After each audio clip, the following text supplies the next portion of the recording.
The Niagara River. A few miles down from the falls, the river is so narrow that a bullet can be fired across. This is where our story begins. Early in the morning on October 13th, 1812, the troops at Fort George are awoken by heavy gunshots coming in from half a dozen miles down the river at Queenston.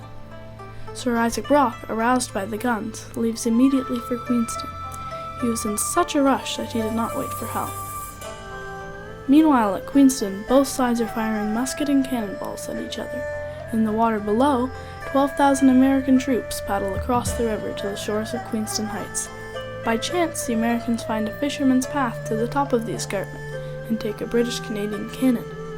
When Sir Isaac Brock arrives, the battle is going in the Americans' favor. Sir Isaac Brock realized that the cannon was what made the Americans start winning, so he rounded up many scattered troops and personally led an attack to take back the cannon. As he charged into battle with his sword drawn, he became an easy target and died within minutes. But the attack on the cannon succeeded, and the British took back the cannon.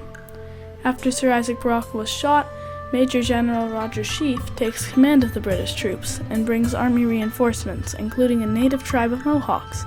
He attacks back strategically and forces the Americans to surrender.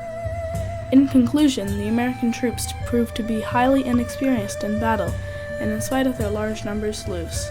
The Americans had over 300 deaths and over 500 taken captive, while the victors lost only 28.